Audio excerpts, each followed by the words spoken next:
What's good, everybody? It's your boy Kama.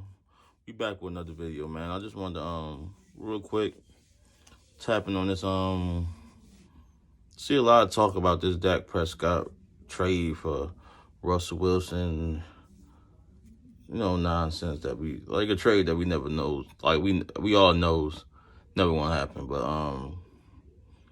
I just wanted to talk about it. And a lot of people saying about the Dak wasn't just behind Pat Mahomes' money and all these things. So I want to tap in on that. Like, one thing I don't like about the salary cap thing, the Dak wants this, Dak wants that. Like, when it comes to Dak, we try to slice it as Dak wants 40 something million, Dak wants this. No. Dak wants market value for a starting NFL quarterback, a top 10 starting NFL quarterback.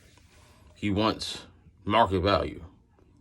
I don't get why this is so like up in the air and it's such a problem when it comes to Dak, when we watch countless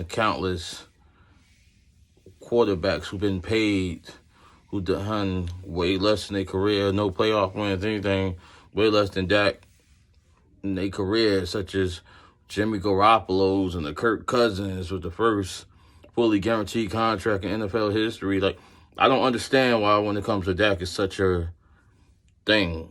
But I think when we talk about the numbers, I think that's just a narrative that we paint because the Cowboy quarterback is the most scrutinized in the game. So, like, that's a narrative we paint to make it seem like he's asking for something outrageous when, quite honestly, he's asking for market value. Like, two quarterbacks that's been traded this offseason that was in the same draft as Dak, who had big contracts. He outlasted both of them. Both of them been traded. The first overall pick, Jared Goff. The second overall pick, Carson Wentz. Come on, man. Let's cut that part out, man. Then it's like, for me, I look at it as like, we just make excuses to keep a guy down. Like, now it's a big deal. He wants just behind Pat Mahomes' money. Well, guess what? This is not a Dak problem. This is an organizational problem. Because guess what? If we assigned him a year or two ago when we were supposed to, he wanted just under Russell Wilson money. Russell Wilson making 35. Guess what Pat Mahomes making now? 45. So it had the organization done right by a quarterback a year or two ago, 2 off seasons ago, when I suggested we should pay him, he would be making 33, 34 right now. That'd be 11 million compared to what all these other guys about to get. That would have been at least an $8 million bargain. Carson Wentz is getting what, 33? He would have been somewhere in that neighborhood. We had a quarterback for the low. But we like to kick the can down the road and make everything harder than it is, and he bet on himself and guaranteed franchise tag. Like, that's the Cowboys' problem as an organization. That's not a Dak Prescott problem. Like, that's just my thoughts on that. Like, in terms of the Russell Wilson thing, is like, I mean, Russell Wilson is a great quarterback.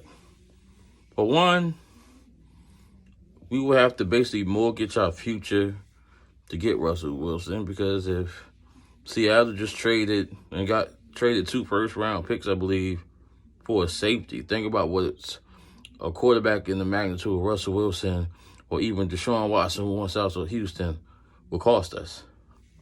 Now, 2 things. Only way I would want Russell Wilson, if we came out, we had a great draft, and we conquered free agency to the point where it's like we covered significant holes, and it's like Dak's not budging. He's not going to sign this long deal. He wants $50 million, but if we make this trade, I know it's not going to look good for the following year, but it's win Super Bowl or bust right now, and we ready. Okay, dude, I'll take Russ. Only in that scenario. If Dak just says, I don't want to play here no more, and because right now it doesn't matter. Like, to me, it doesn't matter, because Russell Wilson and Dak was best both in similar situations. High-power offenses, defenses couldn't stop anybody.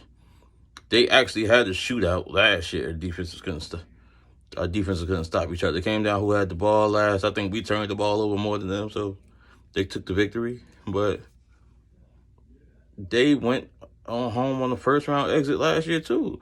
Same thing we would do if Dak didn't get hurt. We would have won our terrible division and went home, most likely on the first-round exit to who turned out to be the Super Bowl champions, just like Washington did. So it's like, I think that conversation to me is like null and void, like, because he just went through the same thing. It's the reason he's axing out of Seattle, because they can't protect him and things of this nature. He's not axing out because he's just tired of Seattle. Like, our whole offensive line was injured last year, too. Our defense was terrible last year, too. You get what I'm saying? If you asking me, it's more, I think Russ probably wants out of Seattle more things beyond football than anything. I mean, he got a wife that's into entertainment. Seattle's not a big market. You could come to Dallas. Texas is a huge market. You could go to Vegas, which was on the list. You could go to any of the other spots, and it's a bigger market. Like, so it's like, I think it's a little bit beyond football for us. He got a family now. He didn't have kids and a wife when he first started his career. He's made the money he's made already. He's just want to go to a organization where he could have a shot at being in the Super Bowl every year, and rightfully so. It's in his 30s.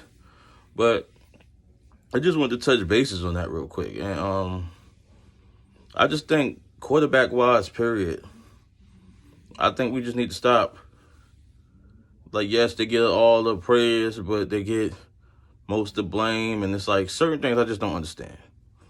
Like, the Rams got ripped for trading for Matthew Stafford. And I see a lot of people saying, oh, what has he done? He's not that much better quarterback than Jared Goff and this and that. Like, but understand, Matthew Stafford's been, had 5,000-yard season in this league. He's been to the playoffs, 2 or 3 times with Detroit.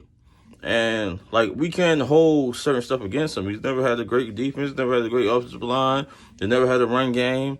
Like, we can't hold. We're talking about the Detroit Lions, who 2 of the great players, respectively, at their positions decided in their prime, I'd rather retire than deal with this. Think about that. I'd rather retire and end it early than come back and deal with this organization. That doesn't happen, man. Like, he's a good quarterback. I feel like the Rams upgraded. But only thing, my theory on making major moves to we're going for it all is, so my theory on that is, I just don't think lightning strikes twice in the same spot sometimes. Like, so to speak, like a lot of teams that have great defenses and you feel like all we need is a quarterback, we over the hump. Like, usually when you have a great defense, the following year your defense probably still be good, but historically they always at least take one step back. You'll go from dominant to a really good defense, or like, so it's never, usually something happens in the NFL. Whether you got caught a couple of injuries and the defense couldn't get right, like we see it with Chicago and this and that. Chicago is not in the position right now where just throw a quarterback in and their defense is still dominant and we going to the Super Bowl. Like, that's not it. Like when Tom Brady went there to Tampa Bay, we seen they had pieces. They had pieces that if you put in the right position, they could be successful. They had a lot of talent on defense. They drafted a lot of talent on defense, so that's different than saying, like we've seen it over and over with Denver and all that. Like, I mean, that's just my opinion. Y'all guys let me know what y'all think in the comments. Always remember to like and subscribe. It's your boy Kama. Salute.